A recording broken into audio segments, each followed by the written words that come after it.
So I'm a business advisor, a lawyer, and a serial entrepreneur. I'm a best-selling author, speaker. My most recent book, The Resilient Leader: Life-Changing Strategies to Overcome Today's Turmoil and Tomorrow's Uncertainty, was just released this summer during the quarantine, which is quite entertaining, I guess. And I work with companies to help them get from 0 to 8 figures in record time. And I draw from my experiences and helping hundreds of clients on 5 continents to do the same as I've done 10 times with my own businesses.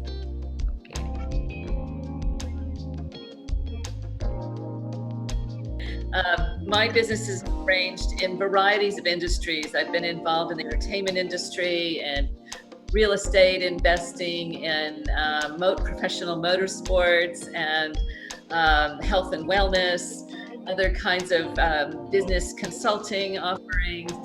And it really comes down to starting with a very solid foundation and gaining real, true clarity around what the business is coming together to do and why get clients focused in that direction. Things really come into play very quickly and easily and gracefully. And so, it's about getting clarity first and then being able to build a roadmap that has you directed and focused and has the team all aware and on board with what the company is doing.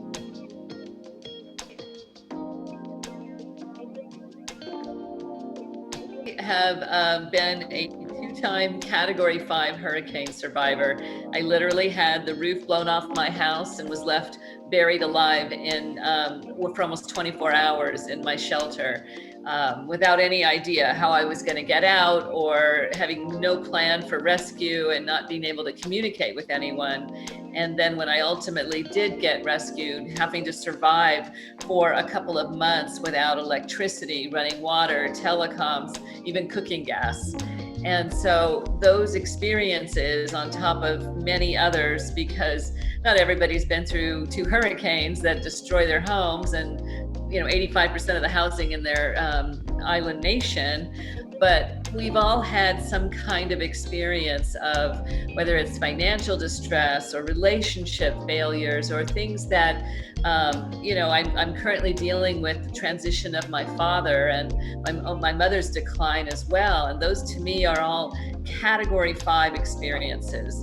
We talk about hurricanes in terms of categories, and Category 5 is the biggest, most powerful hurricanes that we can experience. And life brings us those kinds of experiences. So in the experience of survival and in the aftermath of continuing to get along and get by, I had put myself in a position of being alone. And so understanding almost too late that it was not the best decision I've ever made. And I'm a boat captain. I'm a licensed 100-ton boat captain. I'm a lawyer. I've been responsible for people, for their lives and for their businesses and for their well-being in a number of different functions and roles. And so, I was thoughtless and maybe a little bit arrogant and most certainly complacent when I went home alone to shelter and wait out the storm. And so those lessons have turned into the 7 barometers of resilience. And that's what my book is about. Those life and leadership lessons that we can all use for any situation that we experience in life.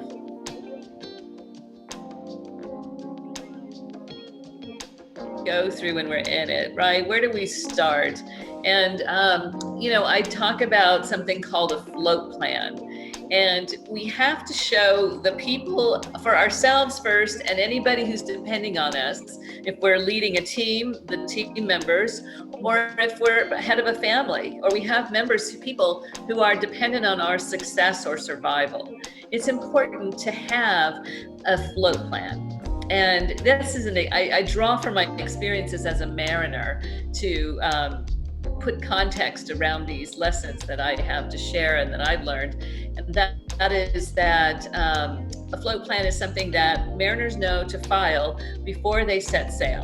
So when you leave the dock, the people who have an interest in your arrival, your safe arrival, or your survival to get through the journey, they all know when you've left, where you're going, what obstacles you expect to encounter, how you are provisioned, what kind of, who's on your team and what are they there to do, and how well protected are you all? What have you thought of? What are you prepared for? And what are you, what might happen? What do you have, and what are you anticipating? The one thing that we know when we set sail on a boat is that we're not in control. It's up to nature. And even man-made disasters can happen that delay journeys or that make them, make us struggle to find our way or not make it at all to where we're headed. So a float plan gives us all the information in a very easy to read, short and succinct collection of information that we can use to track our progress. So it's the same for business and in life. If we have goals and we want to get somewhere and we're entrepreneurial minded, then we want to know where we're going and why we're going there. Who's on board with us? What do we have to anticipate? And what are some of the hazards of our destination and journey? So it's a form that I've created that's part of other content that I share. And I'd be happy to give you a download of it so that you can share with the audience if they would like to see it done in the past you're talking about. Yeah. Involved in vertically integrating companies that want to expand. So my clients tend to be people who are very successful already, that have achieved something, and they recognize that, like any of us, I mean, you look at a sports team, right? Nobody goes into a world-class achievement by themselves. And so my clients who are successful, have accomplished something, they recognize that they need support and they don't need to go it alone, which is the number one lesson I learned myself most recently, again, in these 2 Category 5 hurricanes. And so being able to have somebody who understands the value of support, we've been able to create results that are far beyond their own expectations. So we turned a business that in one instance was, had a certain model to it, and we added multiple retail outlets, a signature safety gear, manufacturing, distribution, and retail to this business. So we created a vertically integrated business. And in other cases, we've launched new products and services. So we're building out from the ground up. And I've been involved in helping startups as well. So companies that are brand new, and if they have the foresight, and again, my clients are generally people who are, well educated and thoughtful about how they want to get where they want to go. So we create the solid foundation for identifying what is the mission, vision, and purpose of the company. And what's our why? Creating a core ideology and a visionary framework around that business so that we can actually get where we want to go in the most efficient and safest way, just as if we were leaving the shore.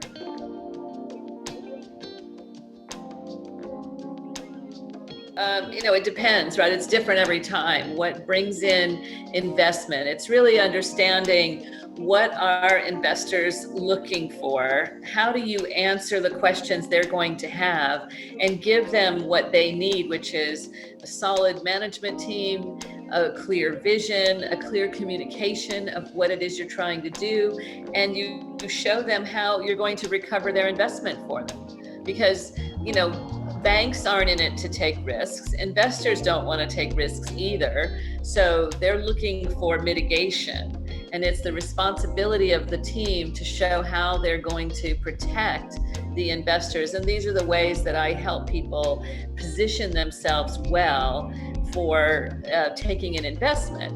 At the beginning of it, when we're a startup and we don't have revenue, we're basically going to be borrowing and stealing from anywhere we can, right? Which is friends and family, credit cards, angel investors, those kinds of people who they understand the high risk, but it's very expensive. And the thing about entrepreneurs is they tend to be willing to give away equity early on because it's the easiest thing to do. It costs them nothing, but the cost later is really expensive. So the idea is I like to help my clients see the difference between what can we bootstrap, what can we do on our own, how far can we get before we start taking money in from third parties who are going to demand a lot. So we're not giving away the whole house.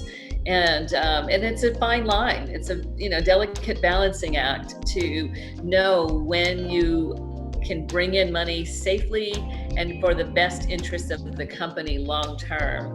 Because I've had clients come to me with a cap table or capitalization table that shows me 15 people that are on the list of who's getting equity at some point when there's money and a business has gotten off the ground and they have no connection to the company any longer. So when we're entrepreneurial and we need help from people we can't afford to hire, we trade equity for their services, and then they go away. So they might stay for a little while, or there's no money, it takes too long, they have to go get a job or go find another opportunity. So that leaves the company with a partner, someone with equity who has nothing to do with the business and hasn't for some time. So that's a position that entrepreneurs really have to be careful of. And so, understanding those things, understanding how to cash flow a business, how to be able to survive and thrive without having, in unlimited amounts of resources, which is every entrepreneur's issue, right? So these are the kinds of things that I'm good at and have done over and over again. And so I can help my clients do the same.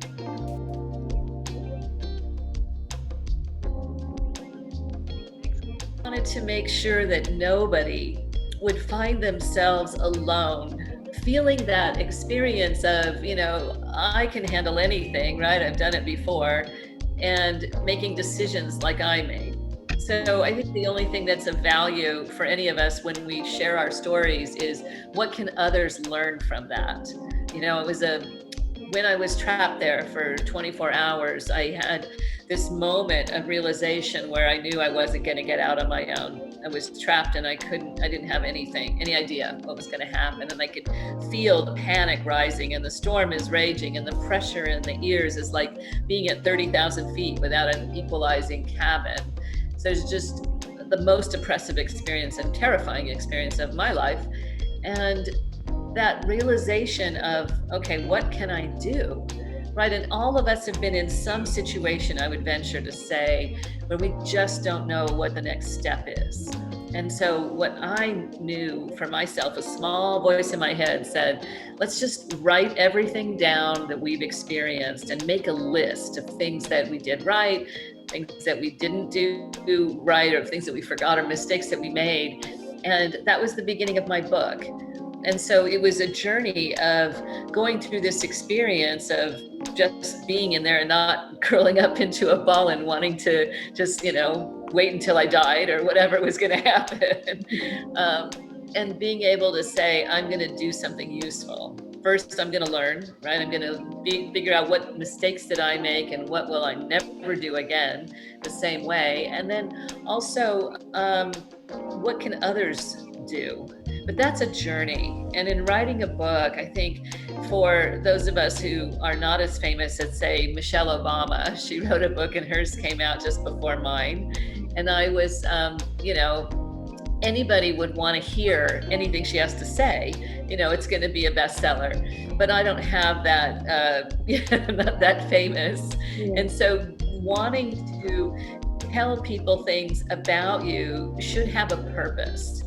So when we're thinking about a book, and I can't tell you how many people, this is my second book, and how many people said after my first, oh, I've got a book in me, and they never actually get it out of themselves. And I think that we get so caught up in our own stories and telling what's important to us without thinking about the reader. And so that was my journey of knowing that I had something here that was really important to me. how could I make it important to my readers and give something of value? And that's what the journey was to getting that book written and coming up with the 7 barometers that anyone can use to weather the storms.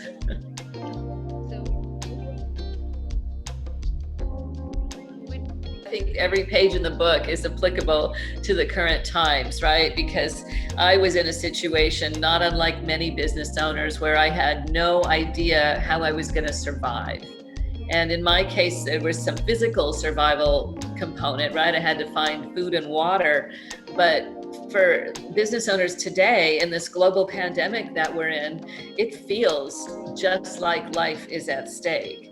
And so there are some steps that we can take. The flow plan is really important. What is the step that's in front of us right now? What is the need in the marketplace for what I have? What do I have to do to pivot to serve people in a way that will actually give them what they need today if it's not what we were doing before? So, I really would narrow it down to 3 things that we can do immediately. And one is going back to basics, right? Figuring out what was the thing that got us an audience or got us clients or built our customer base in the beginning. Because what happens is you've had some success, then you tend to forget what it is that got you liftoff in the first place. So I always recommend that we go back to basics, figure out what did we offer in the beginning that was so well received, and who are our best clients. There's the Perakis law, the 80-20 rule, right? 80% of our revenue comes from 20% of our customers. Are we treating those people like gold? What can we do for them now? How can we be even more valuable to them right now? And are we wasting our time on the other 80% of the people who maybe just price shopping, they're not that loyal, they don't have a relationship with you, and they're going to cost you more time and effort and energy than your top 20% of your people do. And so really understanding that marketing, what is the message? We talk about it in the market as a market dominating position. I have an entire online business advisory system that takes you through an entire 90-day program. The system is 52 weeks. It's a full year's program, but the first quarter is dedicated to really understanding what your market dominating position is and how are we addressing the number one problem in the minds of our very best clients or the people with whom that have the problem that we can solve. And so that's the first thing. And then the second piece is money, right? Yeah. So cash flow, right? I mean, who isn't suffering in these times, right? The revenues are down. We don't know what the future holds. We've had in California, 1 in 6 restaurants has shut down, maybe forever. We're all having to change. Even as things start to open up, you have to adjust. Your old model might not work. So what we can do both in the good times and in the bad is get ourselves down to basics. I know, for example, that I could go into any business and look at their income statements, their P&L, their cash flow, and I could identify where the money is, like where the leaks are, to use that boat metaphor again, and plug those holes, because that's how we have to run our business in these pandemic times, right? Very narrowly, and we can develop these habits at any time, whether times are flush or we're in a global pandemic. So eliminating expenses that are not designed to serve a client or get a client. The only 2 things that your business should be spending money on. And really understanding, because we forget as things go well, we need to build a reserve. We have to carve out some amount of money consistently so that we can weather these times. And so having done, multiple startup businesses and helped clients navigate these cash flow issues, I really understand well how challenging it is and how important it is to manage our cash and be very disciplined about both carving out a reserve and building that up for when you need it, and being able to cut out the things that are not essential. what kind of car is sitting in the driveway that the senior executives are driving, or how are you using cash to wine and dine clients, or yourself. I've had business partners who've said they wanted to use the business as their own personal bank account, their own checkbook, and I'm thinking, how do we build a multi-million-dollar business if we have that attitude? So really understanding, and if you have partners, is everyone on the same page about the money? Because everybody has it's a topic, at least in the States, I think, where people just don't want to talk about it. And so being able to, rip the covers off of that conversation and talk to your partners, if you have them, about their attitudes for saving, their attitudes for being spendthrift and careful. And it's unavoidable in these times. And so becoming very lean and making sure that we're only spending money on the appropriate things, and that we're taking from revenue some portion. I used to keep a 10% reserve out of all my revenues, and it helped us so well when things got really tight and we had to get through a month or two or some long period of not having cash flow or not having collections. There's all kinds of ways that we can start to slim down our expenses. And that's the kind of thing that, I love to do with clients when I have that opportunity. And then the last thing that I think is really important that we can do immediately is what I call masterminding. There's examples going back 100 years of major titans of industry who've gathered themselves around other successful, entrepreneurial minded business people that they have as a cohort to communicate with, share their issues, solve each other's problems, create a forum that is, both trusted, confidential, that has like-minded people in it, that everybody has had some levels of success. So you pick and choose who your community is, but being able to create that so you have some place to go. I've been in businesses myself in the C-suite where I'm sitting there thinking, who can I talk to? I have a cash flow issue. My revenues are, 60 to 90 days out, and my cash flow needs are, 0 to 30 days. And how do I make that match? How do I get by? I have 160 people that work for me, report to me, and I can't talk to any of them. My partner is out developing business, bringing in the revenue. So I have no one who understands the shoes I'm walking in. And so that's the beauty of masterminding, is really finding people who have a comparable business, certain comparable revenues, or a comparable sized team that really understands what it's like. And being able to talk outside the business is a tremendous amount of support. And so understanding how are other people coping, how, if you're a restaurant owner and you need to be able to function out of doors to be able to stay in business, how are you doing that? I can see in my own neighborhood and among the favorite places that I used to go to, that how certain businesses have made it a thriving experience of being outdoors, have maxed out their revenues in those times, and others that are just closing the doors. And so who do you want to spend time with? Who do you trust? And who would you want in your community? Certainly people that are on the move, that have solved some of the problem or are seeing solutions that they can help you and you can help them.